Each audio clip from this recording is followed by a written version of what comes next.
Severe stress and psychological trauma can cause temporary or long-term psychological complaints. In one of my previous videos, I talked about one of the most common manifestations of post-traumatic stress disorder, sleep disturbance and, in particular, nightmares. Today I will talk about a phenomenon called dissociation, which is one of the body's reactions to powerful stress and traumatic events.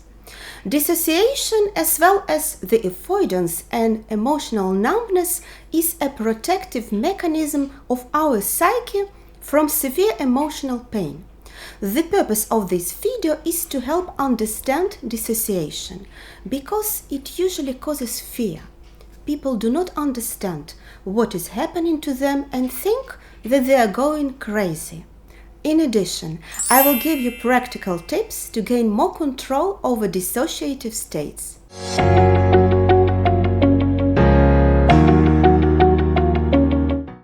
During a traumatic event, which cannot be avoided, a person can escape psychologically changing the state of his or her consciousness. It happens unconsciously. In this way, a person copes with very intense emotions, blocking what he is experiencing. This condition is similar to how some animals behave during an attack when they are unable to escape. They can freeze. People can dissociate in different ways. Some people think that the event is not really happening to them, or they feel disconnected or detached from their body, observing themselves from outside their body. Or they think they are dreaming. Often the perception of time changes. A person thinks that everything around him is happening at a slow pace, or what he sees is perceived as distorted. Sometimes a person loses the ability to feel pain, smell, hear, or see. This altered state of consciousness is accompanied by feelings of alienation, indifference, and calm. A dissociative state looks like a hypnotic trance, because when you dissociate, you seem to build a wall around what is happening to you. This experience is not recorded in your mind, so this event is completely or partially forgotten. This is called post-traumatic amnesia. Dissociation during a traumatic event serves a protection against an overwhelming emotional pain. But if it continues to exist after trauma and is used as a way to overcome stress, then it is no longer a useful and productive mechanism. In this way, a person loses control over his life. After all, dissociation becomes a strategy of avoidance, and excessive avoidance often inhibits psychological healing from the consequences of traumatic events. Dissociation interferes with functioning in everyday life, work, study, and maintaining relationships. It is difficult for a person to focus and absorb information properly, to feel and respond adequately in different situations.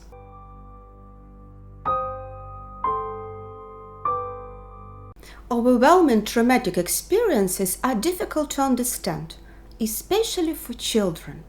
Children have a better imagination, and it's easier for them to enter a hypnotic state or trance. However, everyone can enter a trance to one degree or another. If a child enters a trance during violence, abuse, or other traumatic situation, he or she uses dissociation as a survival strategy to avoid emotional pain. In the case of repetitive trauma, a child will eventually learn that dissociation is an effective way to overcome stress. Sometimes children use their imagination and imagine that all these bad things are happening to someone else.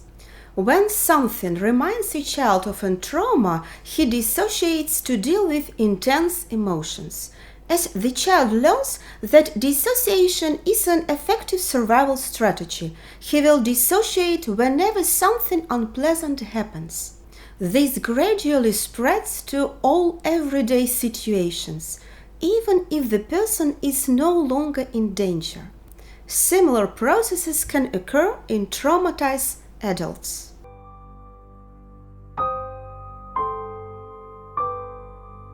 There are different forms of dissociation. For example, traveling in an overcrowded bus.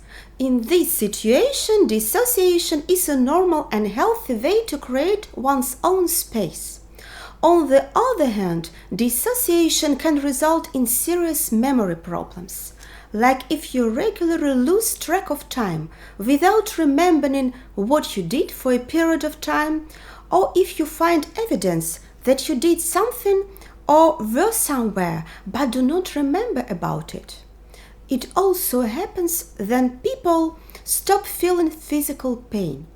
This is the so-called somatoform dissociation. You do not feel what is happening to you on the physical level. This physical experience seems to be contained separately in your consciousness. These are completely different kinds of dissociation than daydreaming in an overcrowded bus. In addition, many people experience memory problems when they are stressed or depressed. They are overwhelmed with worries and negative thoughts, and their concentration is directed inward. People suffering from depersonalization are also often emotionally immersed. They have no contact with the environment, seem cold and unfriendly, and have problems with memory and concentration. But if you help them a little, they usually remember what happened. Moderate dissociative symptoms are in fact not uncommon. Let's look at teenagers. It's quite normal for them that they do not yet know exactly who they are, what they feel, and what they need, because they are constantly in development. Many psychiatric disorders include certain forms of dissociation, such as eating disorders, depression, and anxiety disorders. Dissociative symptoms are also a part of post-traumatic stress disorder, including complex PTSD. If someone suffers from severe dissociation, we diagnose dissociative disorder.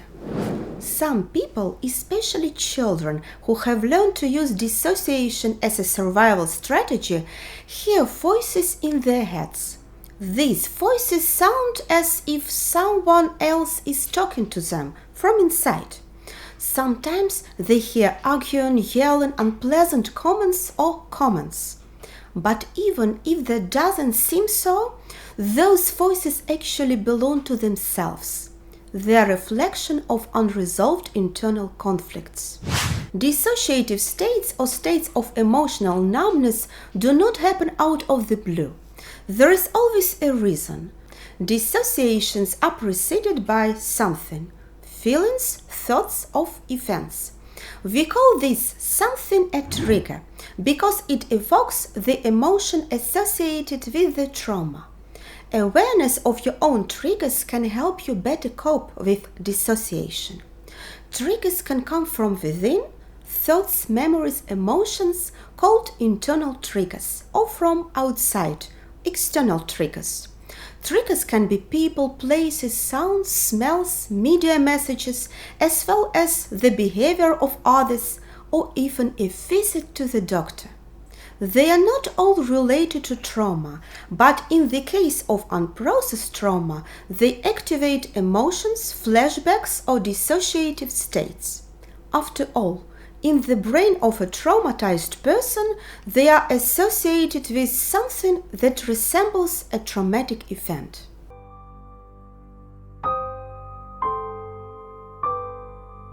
As we get older, we are less likely to use dissociation as a survival strategy.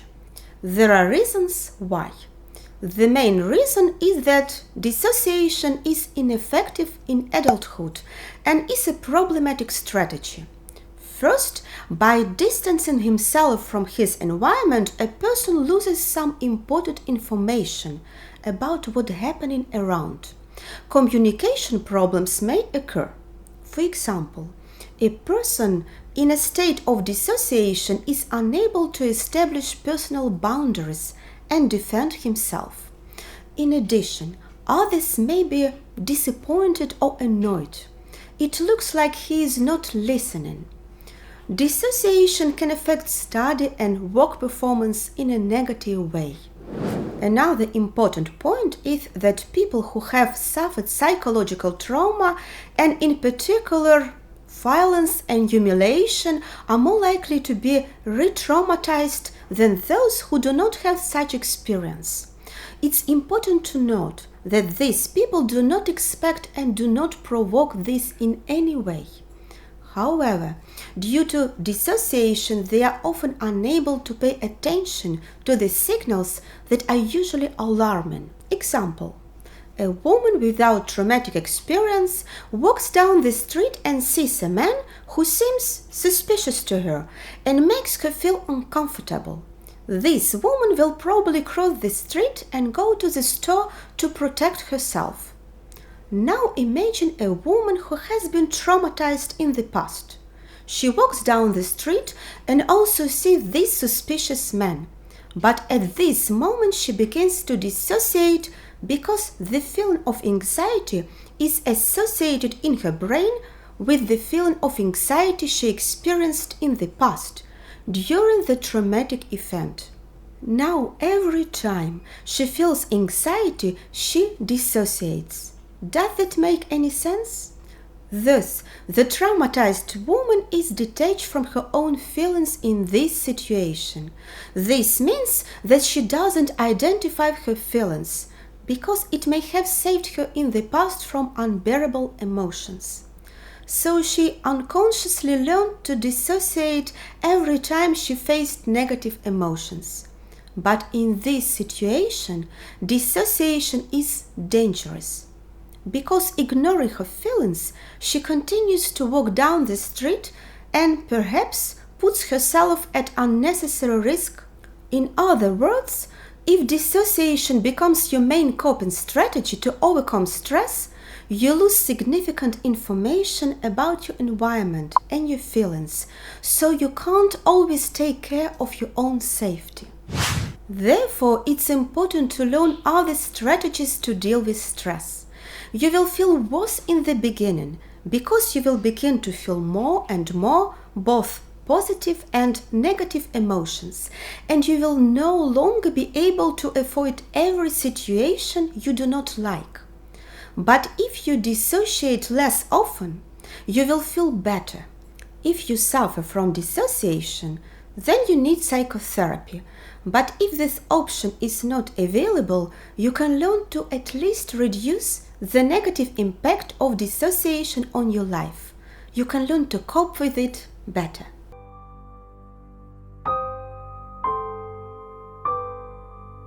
Grounding techniques are strategies that can be used to deal with dissociation as well as with panic attacks. Grounding means standing with both feet on the ground and staying in the moment, here and now. There are different grounding exercises. First of all, try to literally ground yourself. Stand with both feet on the ground and, if possible, barefoot. Touch what are you sitting on or an object nearby. Focus on what you are feeling, on tactile sensation, temperature, shape. Switch on all your senses. Pay attention to the feeling of the floor under your feet, a chair under your butt, or anything you touch. If you notice that you begin to dissociate, get up and drink some water. Pick up an ice cube or something from the freezer.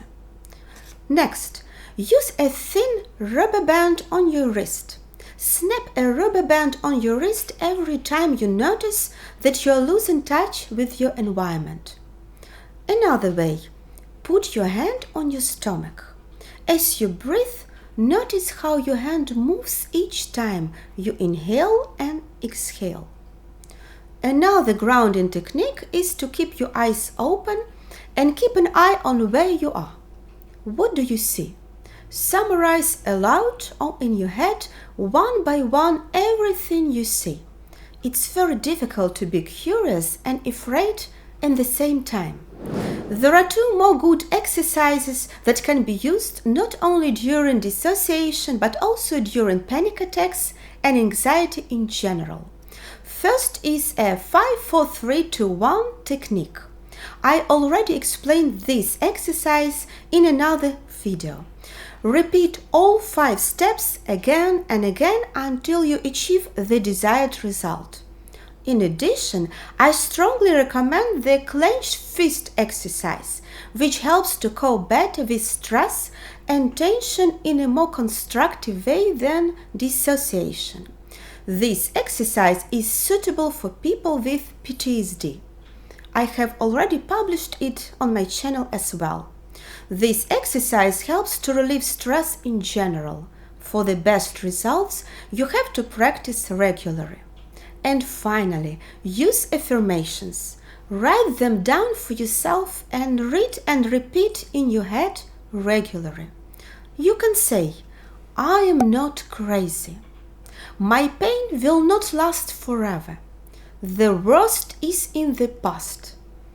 I must stay in the moment to take care of myself and others. I have the right to feel real emotions. If you are determined about fighting dissociation, start with paying attention to the moments you begin to feel disconnected. Learn to recognize these moments. Once you learn to feel the beginning, you will be able to use the techniques and to stay in the moment. Some people experience states of emotional numbness and have difficulty dealing with them. It can lead to self-harm. People may cut themselves, burn, beat, or scratch to be able to feel anything. Self-harm is not healthy and it does not solve but only worsens the problem in the long run. In order to control the desire to self-harm, you can use alternative coping mechanisms, such as snapping a rubber band in your wrist to mimic the sensations of cutting. It still causes a physical sensation while minimizing the harm to the body. However, for some people it can still act as a form of self-harm. In the case of snapping rubber bands, it can cause pain and potentially leave a mark on your skin such as redness. If you feel numb and cutting is a way to feel deeper emotions, you could try other ways to stimulate your senses. Eat flavorful foods or listen to expressive music.